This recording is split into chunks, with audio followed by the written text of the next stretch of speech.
Halo, jumpa lagi dengan saya Men di Gracia Community Online Experience kita hari ini.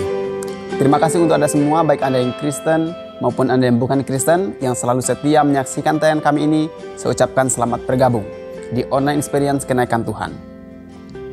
Teman-teman, di kehidupan ini memang penuh warna.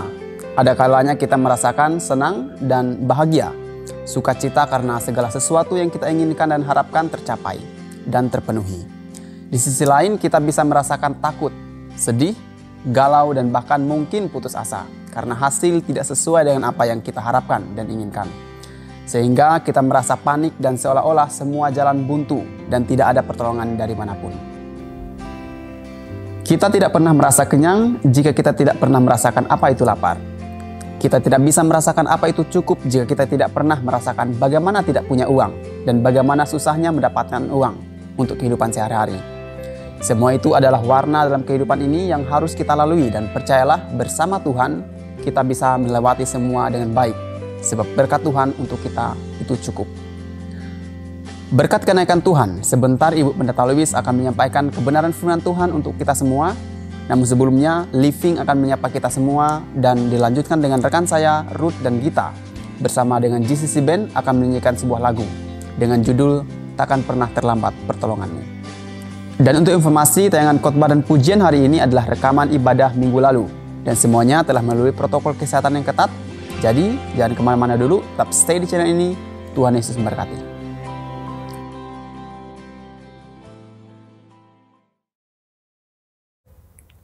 Dalam menghadapi kenyataan hidup setiap hari, kita sering kehilangan kesabaran dan tidak bisa menguasai diri.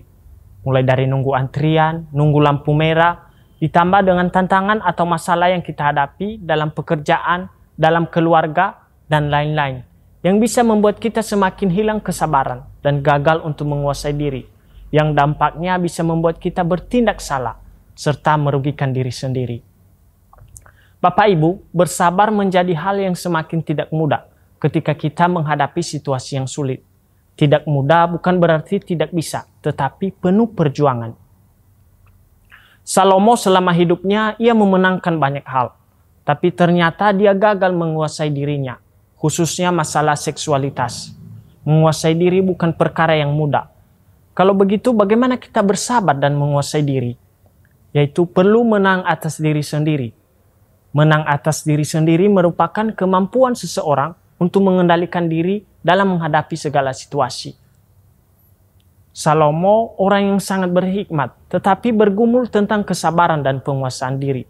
Ia memahami betapa sulitnya perjuangan menjadi orang yang sabar dan orang yang menguasai diri. Bahkan menurut Salomo, perjuangannya melebihi seorang pahlawan yang tangguh, yang biasa berjuang di medan perang. Seperti yang dicatat dalam Amsal 16 ayat 32, orang yang sabar melebihi seorang pahlawan, orang yang menguasai dirinya melebihi orang yang merebut kota. Apa maksud perbandingan yang disampaikan oleh Salomo? Bagi Salomo, musuh terbesar kita adalah bukan apa yang ada di luar diri kita, tetapi apa yang ada di dalam diri kita.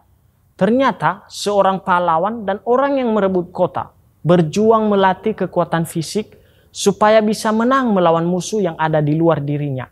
Tetapi untuk melawan diri sendiri tidak bisa dengan kekuatan fisik, tapi perlu pengendalian diri. Karena pengendalian diri merupakan kemenangan atas diri sendiri untuk menghadapi segala kondisi. Banyak petinju kalah karena tidak bisa sabar dan tidak bisa menguasai diri.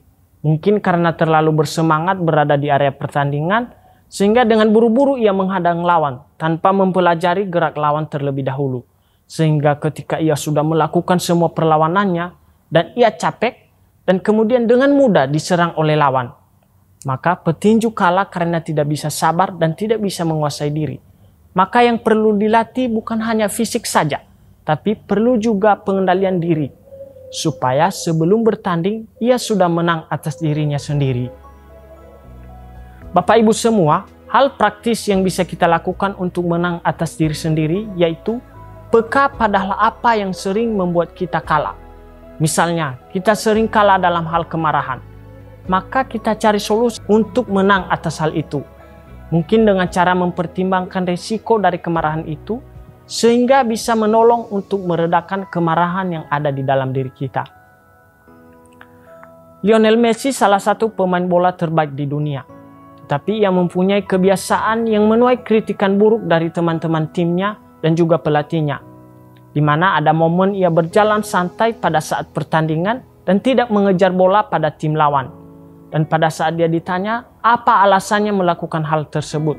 Dan ini jawabannya. Saya sedang sabar untuk memperhatikan kelemahan lawan tanpa terburu-buru. Dan dengan penguasaan diri, saya bisa bekerja sama dengan tim. Messi mencari solusi dari kelemahannya. Jadi, Bapak Ibu, mari masing-masing mengenal apa yang menjadi kelemahan kita. Tuhan Yesus memberkati. Amin. Tuhan Yesus selalu ada di dalam setiap proses hidup kita, setiap perjalanan hidup kita. Tuhan menyertai, bahkan Dia menolong kita tepat pada waktunya.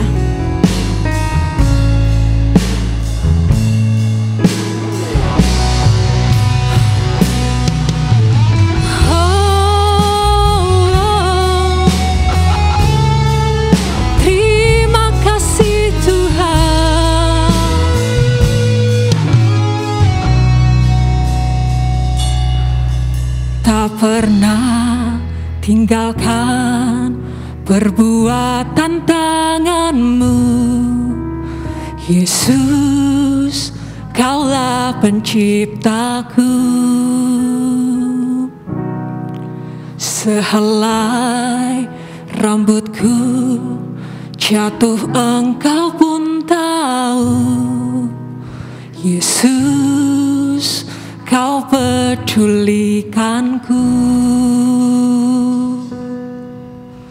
Yesus, Kau perhatikanku. Takkan pernah terlambat pertolongan-Mu, takkan pernah terlelap Kau menjagaku. Segalanya yang ku perlu di setiap jalanku, sebab Engkau Allah yang tahu yang terbaik di dalam hidupku.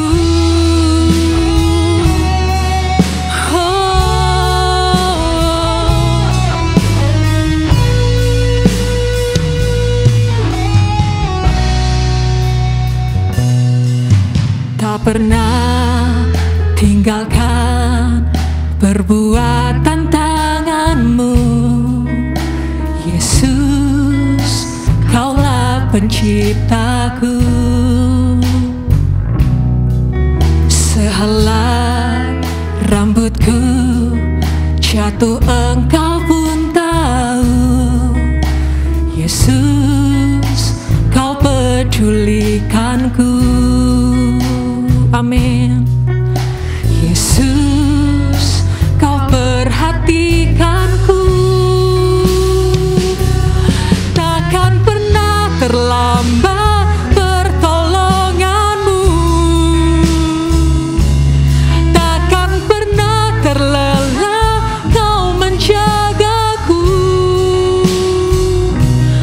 Kaulah segalanya yang ku perlu di setiap jalanku, sebab Engkau Allah yang tahu yang terbaik di dalam hidupku.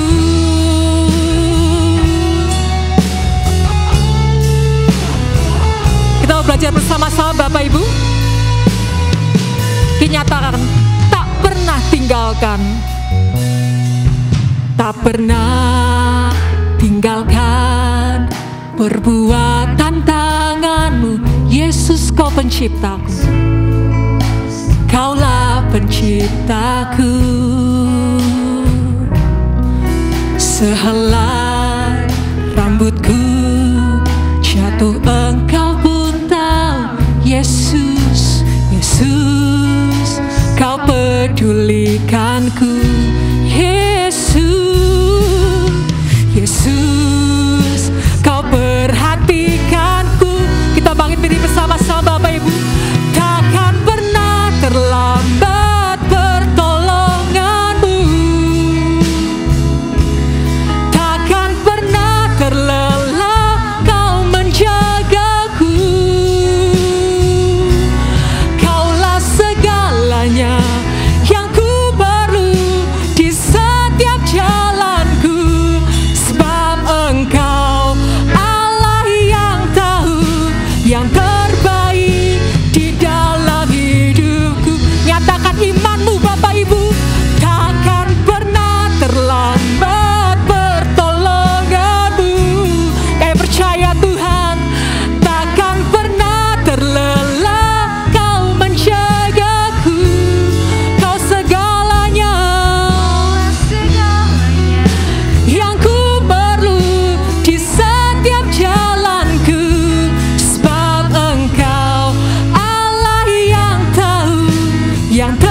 segalanya Tuhan.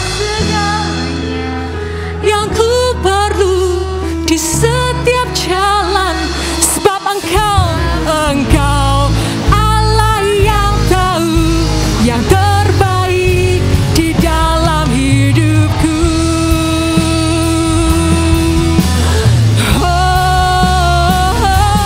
Takkan pernah terlambat pertolonganmu, takkan pernah terlelah Kau menjagaku. Kau segalanya yang ku perlu di setiap jalanku, sebab Engkau Allah yang tahu yang terbaik di dalam hidup. Sekali lagi, takkan pernah terlambat pertolonganmu. Amin. Takkan pernah terlelah Kau menjagaku. Nyatakan, Kaulah segalanya yang ku perlu di setiap jalanku, sebab Engkau Allah yang tahu yang terbaik di dalam hidupku. Sebab Engkau Allah yang tahu yang terbaik. Sebab Engkau Allah yang tahu yang terbaik.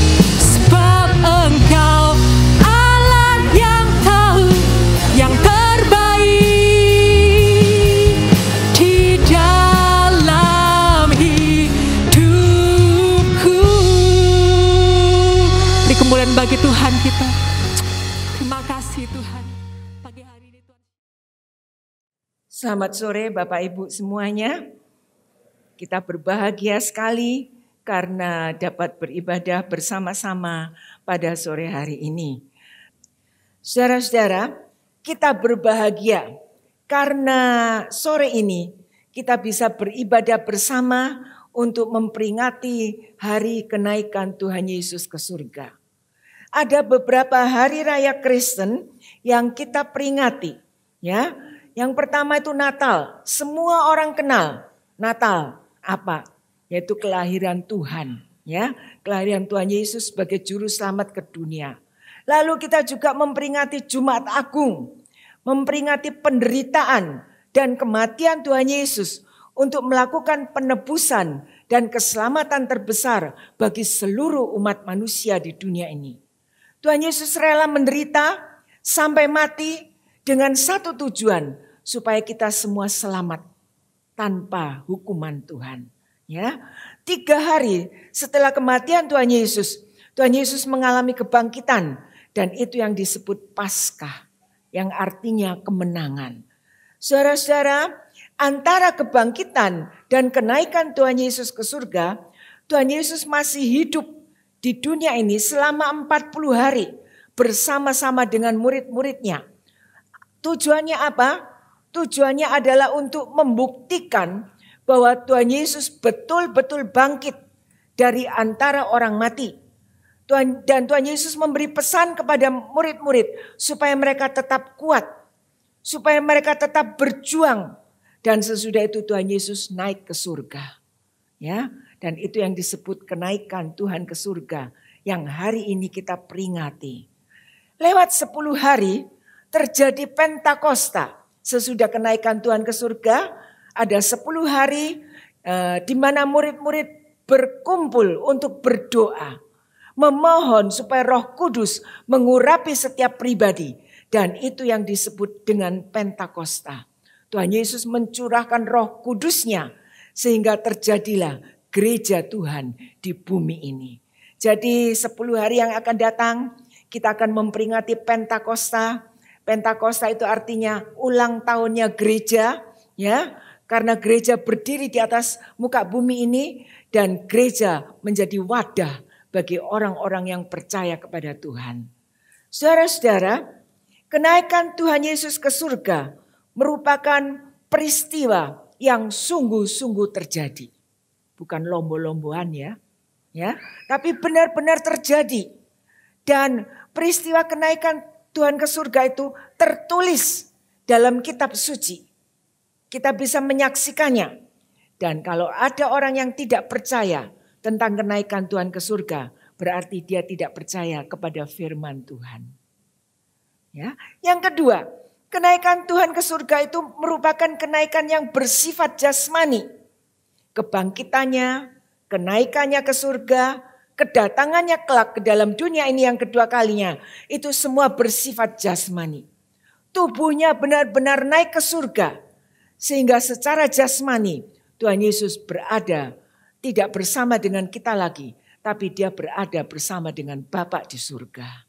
Haleluya, saudara-saudara, kenaikan Tuhan Yesus ke surga itu secara perlahan-lahan. Ya, secara perlahan-lahan dia naik ke surga. Mengapa Tuhan tidak tahu-tahu menghilang begitu aja? Tidak. Tetapi harus naik ke surga dengan cara perlahan-lahan. Karena Tuhan ingin murid-muridnya tahu bahwa ia memang benar-benar naik ke surga. Bukan sekedar menghilang. Ya, jadi kenaikan Tuhan Yesus ke surga disaksikan oleh para murid. Para murid itu sebagai saksinya. Jadi kalau mungkin kita mendengar kesaksian atau orang mengatakan pernah diangkat Tuhan naik ke surga, harus ada buktinya. Siapa yang menyaksikan? Sebab Tuhan Yesus saja waktu dia naik ke surga, murid-muridnya menyaksikan. Lah, kita ini apa dibandingkan dengan Tuhan Yesus? Kita berani mengatakan, aku terangkat ke surga tanpa bukti. Itu mungkin hanya lamunan saja. Saudara-saudara, saudara ingat dalam Alkitab, ada seorang nabi yang diangkat Tuhan juga. Nabi Elia. Ya, waktu itu dia sedang bersama-sama dengan hambanya Elisa. Tiba-tiba Tuhan mengirim kereta. Dan Tuhan membawa Elia naik ke surga. Kenaikan Elia ke surga juga disaksikan oleh Elisa. Jadi kenaikan Tuhan ke surga itu memang benar-benar ada dan disaksikan oleh para murid. Nah, kenaikan Tuhan ke surga menyatakan bahwa dia tidak ada lagi di dunia secara jasmani. Tetapi ia hidup di surga sebagai juru selamat yang hidup untuk selama-lamanya. Dan menyatakan bahwa surga itu ada. Karena Tuhan Yesus berasal dari surga, dia juga kembali ke surga. Saudara-saudara, dan apa yang dilakukan Tuhan di surga? Dia memerintah dari surga. Ya, Lukas pasal 22 ayat 69 menyatakan Tuhan Yesus duduk di sebelah kanan Allah Bapa. Karena Tuhan Yesus duduk di sebelah kanan Allah Bapa, artinya dia memerintah untuk saudara dan saya. Dia naik ke surga untuk memerintah dari kerajaannya. Dia memerintah dari surga karena dia adalah penguasa alam semesta di surga dan di bumi ini. Dia mengontrol kehidupan manusia dari atas. Dia tahu pergumulan kita. Dia tahu segala sesuatu yang kita alami karena dia yang memerintah dan mengendalikan segala sesuatu dari surga. Saudara-saudara, Tuhan Yesus naik ke surga untuk menjadi pengantara bagi kita. Pengantara artinya sebagai pendoa bagi kita semuanya. Kita perlu doa dari Tuhan Yesus. Kita tidak bisa hidup sendiri tanpa doa dari Tuhan Yesus. Karena itu Tuhan Yesus dari atas, dia berdoa untuk saudara dan saya. Ya, dia tidak melupakan kita, dia tidak melupakan murid-muridnya, tapi dia berdoa untuk saudara dan saya. Dan dia mengirimkan Roh Kudusnya untuk menyertai saudara dan saya. Supaya kita tetap kuat berjalan di dalam dunia ini. Kita bisa dimampukan untuk mengatasi persoalan-persoalan hidup kita. Saudara-saudara, luar biasa. Kita memiliki Tuhan yang luar biasa. Dia mengalami banyak hal yang tidak menyenangkan dirinya.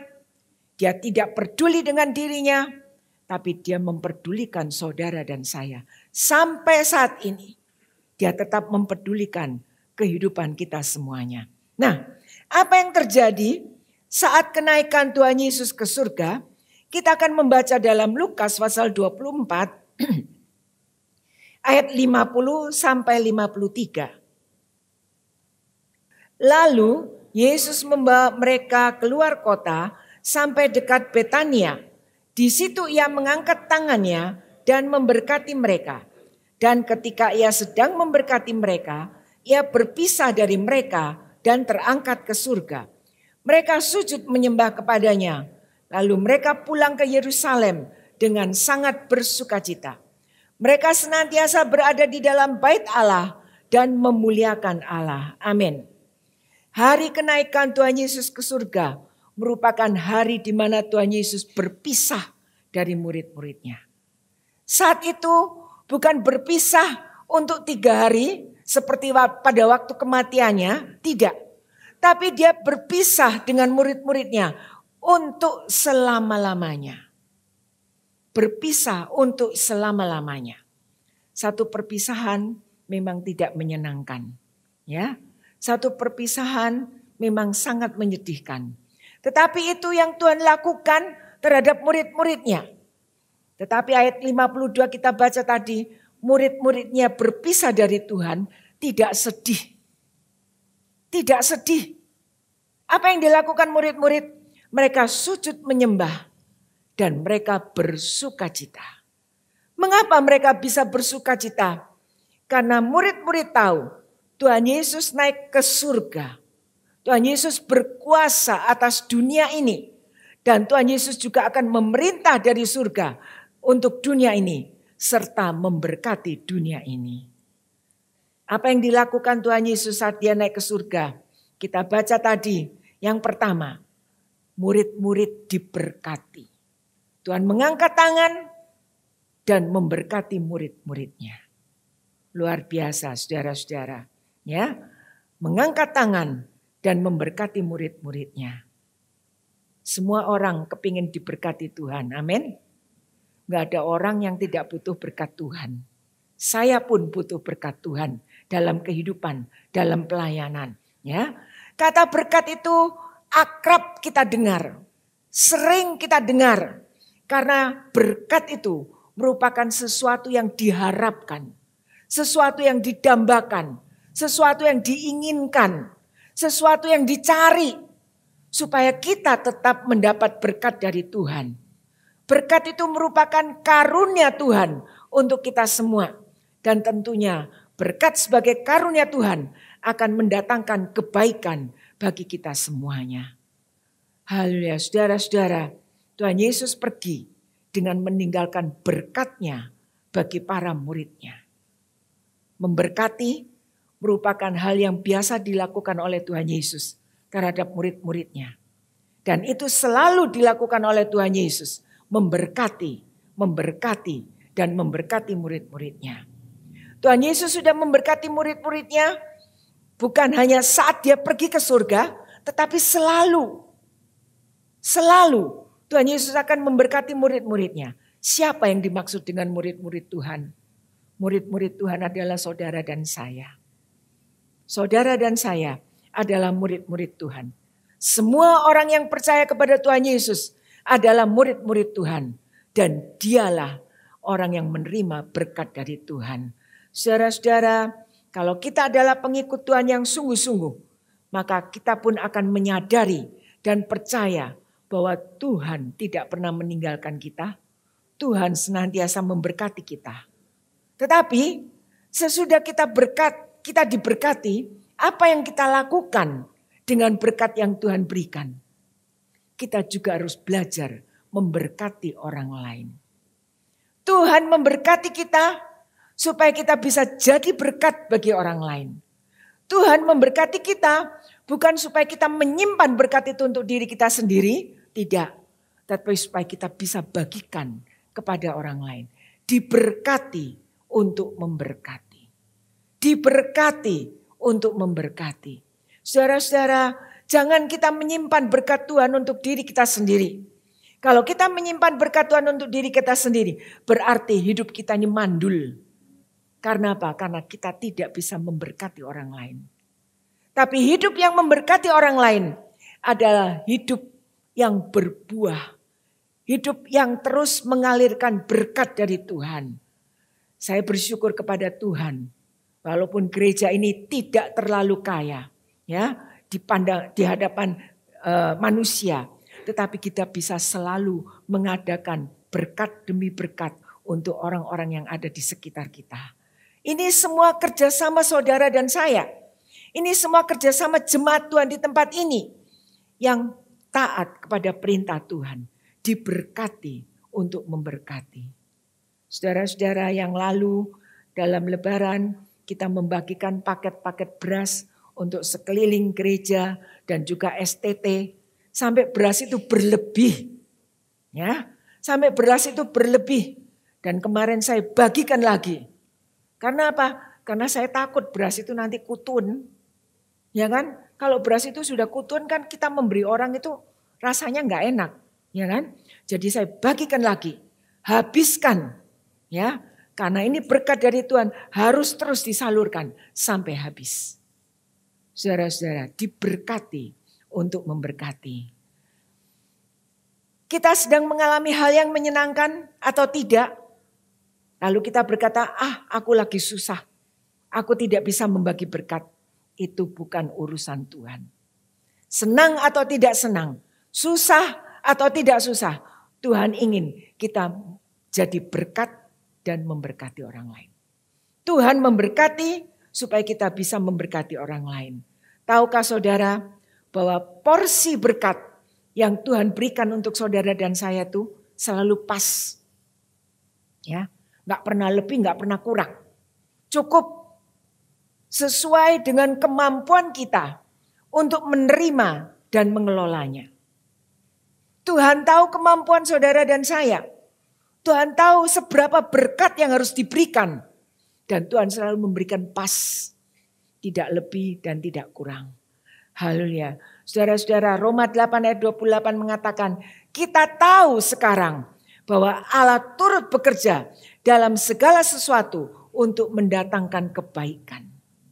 Jadi kalau kita bisa memberkati orang lain, berarti ada satu kebaikan yang Tuhan kerjakan dalam kehidupan saudara dan saya. Ada satu kebaikan. Karena itu saat kita mengalami susah, menderita, atau hal-hal yang lain, jangan kita berkata, aku stop memberi untuk Tuhan. Ya, jangan kita berkata, aku istirahat dulu memberi untuk Tuhan. Tidak. Biarpun susah, senang, Tuhan memberi kita kesempatan untuk bisa selalu memberi. Dan itu harus kita lakukan. Dengan memberi, kita akan diberi. Amin. Haleluya. Saudara-saudara, kita harus mempercayai firman Tuhan. Sebab kalau kita mempercayai firman Tuhan, kita diberi berkat oleh Tuhan. Kita tidak akan menjadi orang yang pelit untuk Tuhan. Berkat yang diberikan oleh Tuhan adalah berkat tanpa akhir. Berkat yang dicurahkan oleh Tuhan itu adalah berkat yang kekal. Ya, yang akan terus-menerus mengalir dalam kehidupan kita semuanya. Mengalir dalam tugas-tugas yang kita lakukan. Sebagai apa saudara di dalam dunia ini? Sebagai seorang karyawan, sebagai seorang pedagang, sebagai seorang ibu rumah tangga, sebagai seorang kepala keluarga, di dalam gereja. Kita sebagai apa? Sebagai pelayan-pelayan Tuhan. Tahukah saudara bahwa Tuhan memberkati setiap pribadi. Dan berkat yang diberikan oleh Tuhan untuk setiap pribadi menjadi jaminan bagi kita semua untuk meneruskan misi Tuhan di dunia ini.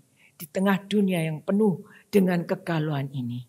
Karena itu kita harus terus melakukan apa yang Tuhan inginkan dalam hidup kita. Tuhan memberkati kita, tujuannya supaya kita bisa jadi berkat. Amin. Haleluya. Yang kedua, bagaimana respon para murid setelah menerima berkat dari Tuhan? Tadi ayat itu kita baca, mereka pulang dengan sukacita. Pasti orang yang diberkati pasti punya sukacita. Ya kan? Kalau kita terima berkat Tuhan dalam pekerjaan kita, pasti kita bersukacita. Walaupun peristiwa kenaikan Tuhan adalah merupakan satu perpisahan, tetapi itu bukan perpisahan yang menyedihkan. Karena perpisahan itu meninggalkan berkat dan meninggalkan sukacita. Saudara-saudara, sikap sukacita membuat murid-murid ini fokus pada tugas pelayanan yang Tuhan tinggalkan bagi mereka. Mereka bukan melayani dan pelayanan itu merupakan beban, tidak. Pelayanan yang dilakukan itu penuh dengan sukacita, penuh dengan antusias. Nah, ini juga menjadi pelajaran bagi kita semua. Pelayanan apa yang Tuhan lakukan untuk kita sebagai murid-murid Tuhan.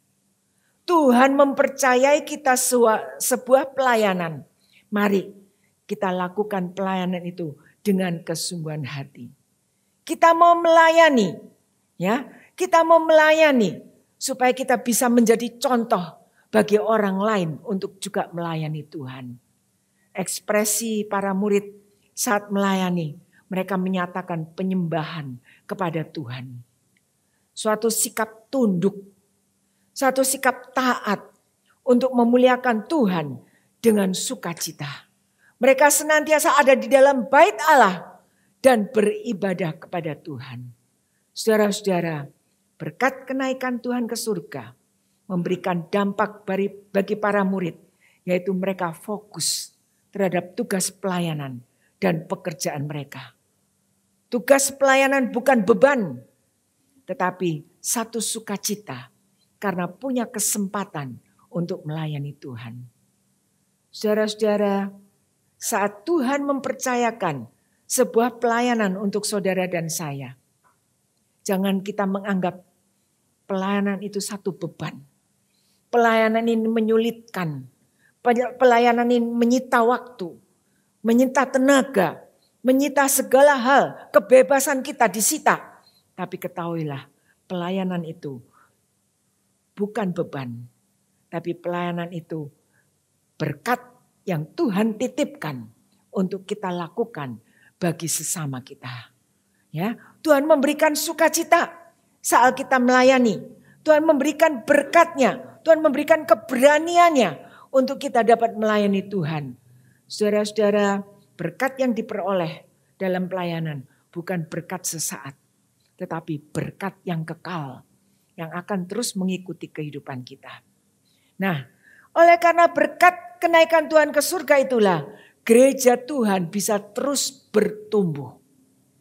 Gereja Tuhan itu bisa terus ada di dalam dunia ini hingga saat ini. Berkat Tuhan terus dirasakan oleh gereja Tuhan dan para rasul. Mereka terus bertumbuh, dan bertumbuh. Dengan berkat Tuhan itu juga umat Tuhan dan para pelayan Tuhan dimampukan sehingga mereka dapat melaksanakan tugas panggilannya dengan sukacita, dengan rendah hati, dan dengan setia.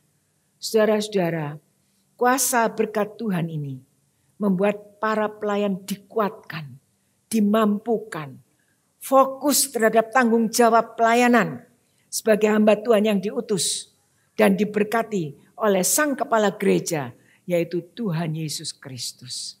Itu yang harus kita lakukan. Jangan merasa pelayanan itu sebagai beban. Melayani dalam hal apa? Dalam hal doa, dalam hal sekolah minggu, dalam hal singer, worship leader, dalam musik, dalam multimedia, lakukan dengan hati yang tulus. Karena semua pelayanan yang dilakukan dengan ketulusan hati dilihat oleh Tuhan dan diberkati oleh Tuhan. Haleluya. Yang ketiga, reaksi atau respon umat Tuhan sebagai saksi kebangkitan Tuhan Yesus. Berkat yang diterima oleh para murid merupakan berkat Tuhan bagi gereja Tuhan. Nah, bagaimana respon kita sebagai pengikut Yesus dalam menerima berkat ini? Ya, pengikut Tuhan juga harus punya kerinduan untuk melakukan sesuatu yang terbaik agar dapat menjadi saksi Tuhan yang baik. Matius pasal 28 ayat 19 sampai 20 Tuhan mengatakan, pergi, jadikan semua bangsa muridku. Ya, pergi, jadikan semua bangsa muridku. Ketahuilah, aku menyertai kamu senantiasa sampai akhir zaman. Ini merupakan perintah agung dari Tuhan Yesus yang ditujukan untuk semua pengikut Tuhan, untuk menjadikan semua bangsa murid Tuhan. Mungkin kita tidak bisa terlalu jauh ya pergi, tapi kita bisa menjadikan murid Tuhan di dalam rumah tangga kita. Ada pembantu di dalam rumah tangga? Sudahkah kita menjadikan dia murid Tuhan? Ada orang tua, ada papa mama, ada anak-anak, ya, ada saudara dan saudara yang belum percaya kepada Tuhan. Kalau ada di antara keluarga itu satu yang percaya kepada Tuhan, sudahkah dia menyampaikan berita keselamatan kepada mereka? Sudahkah dia melakukan tugas agung Tuhan ini supaya orang yang ada di dekatnya terlebih dahulu menerima anugerah dari Tuhan? Saudara-saudara, apa yang kita lakukan sebagai gereja Tuhan? Tuhan ingin agar kita jadi saksi Tuhan, menjadikan semua bangsa murid Tuhan. Kita mungkin tidak bisa pergi jauh, tapi kita bisa mendekati orang-orang yang ada di sekitar kita. Kita bisa menjadi teladan yang baik bagi mereka melalui cara hidup kita, melalui tutur kata kita, ya. Kita bisa menjadi teladan yang baik bagi sekitar kita melalui keluarga kita, keluarga yang takut kepada Tuhan. Dan kita harus mengajak seluruh keluarga untuk percaya kepada Tuhan Yesus sebagai juru selamat. Haleluya. Saudara-saudara, saksi Tuhan ini membicarakan tentang Tuhan dan kuasanya. Jadi saksi Tuhan yang kita pakai adalah mulut kita, kehidupan kita. Itu kita tunjukkan kepada dunia supaya kita bisa jadi saksi Tuhan. Nah, pembicaraan apa, perkataan apa yang seringkali kita ucapkan, yang seringkali kita sampaikan kepada orang lain? Apakah pembicaraan kita itu membawa berkat bagi orang yang mendengar? Atau pembicaraan kita menimbulkan masalah bagi orang yang mendengar? Apakah kata-kata yang kita ucapkan itu membuat orang nyaman?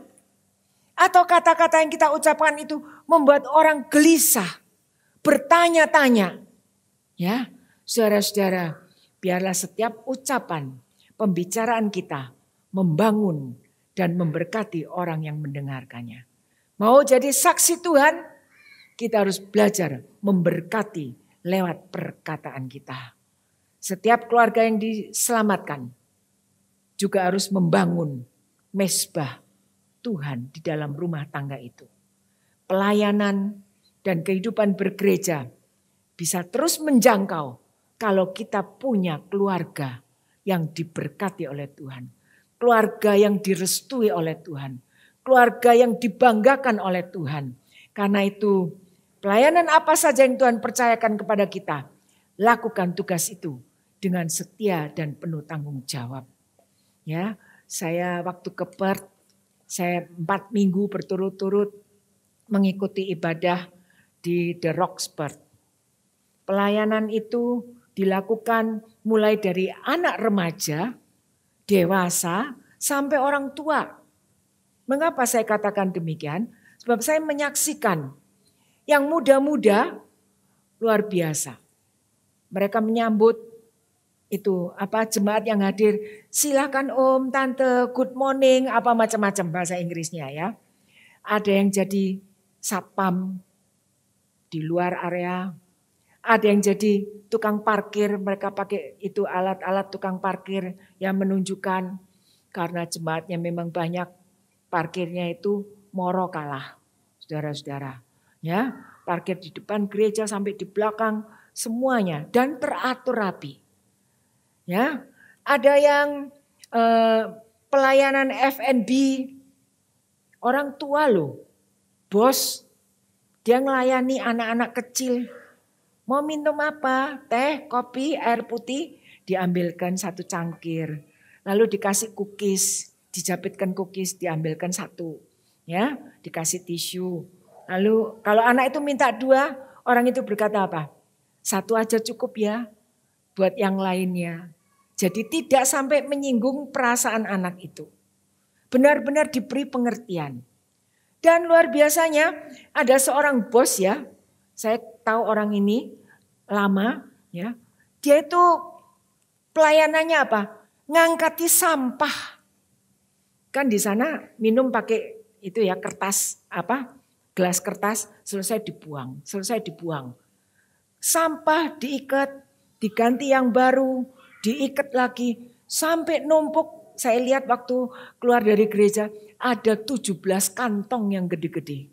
Dia angkat sendiri keluar ke tempat pembuangan sebab itu nanti akan diambil oleh mobil. Bukan digeletakkan gitu di dalam ruangan gereja, tidak. Diikat sama dia dibawa keluar. Kalau di sini pelayanan itu untuk siapa? Pengerja. Saudara-saudara, ya. Tapi di sana bos yang ngerjakan. Saya sampai geleng-geleng kepala. Tuhan memang memberkati. Dan di situ saya dapat pelajaran. Bila setiap pribadi menghargai pelayanan yang Tuhan berikan, gereja itu akan diberkati oleh Tuhan. Amin. Saya merindukan gereja ini juga diberkati oleh Tuhan. Setiap pribadi harus berani melakukan pelayanan untuk Tuhan. Apapun pelayanan itu.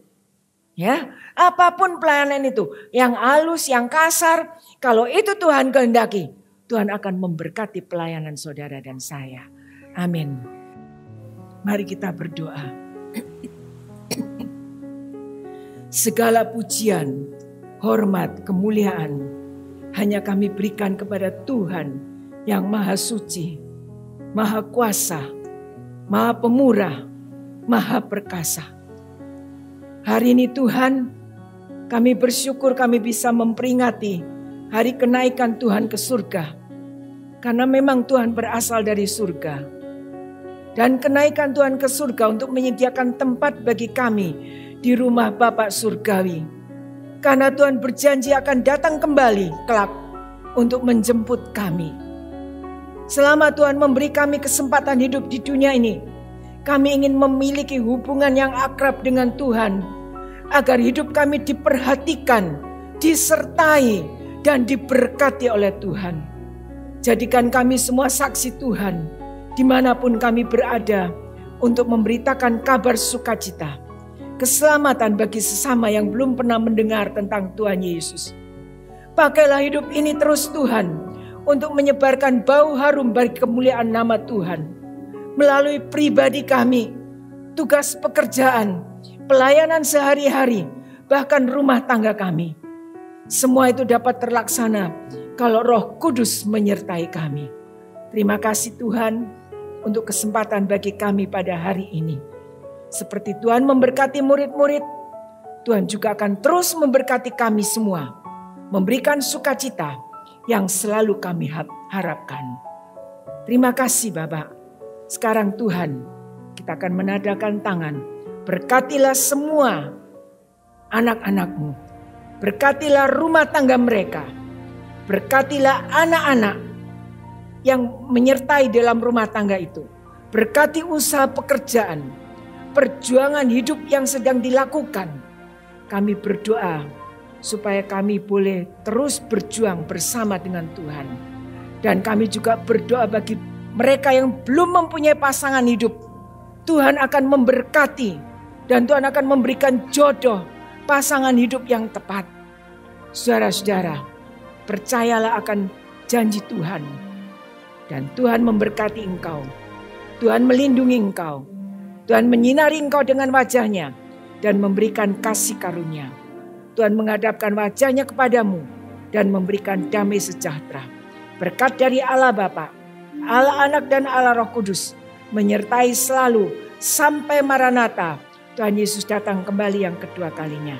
Bersama-sama kita katakan, dalam nama Tuhan Yesus Kristus, Juru Selamat kami sudah berdoa. Amin.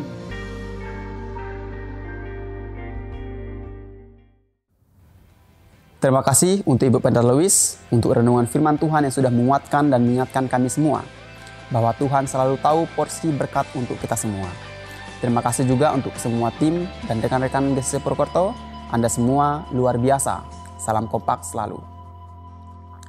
Terima kasih juga untuk Bapak Ibu dan teman-teman semua yang telah dengan setia memberikan persembahan, sehingga program GCC Purwokerto bisa berjalan dengan baik dan bisa menjadi reflektor terang Tuhan. Kiranya Tuhan berkati dan memberikan kemudahan untuk segala usaha pekerjaan Bapak Ibu semua. Selanjutnya, untuk Bapak Ibu yang memberikan persembahan, bisa langsung ke kotak persembahan yang ada di gereja. Bertemu dengan rekan saya di gereja, atau Bapak Ibu bisa langsung mentransfer ke rekening gereja yang tertera di layar Anda.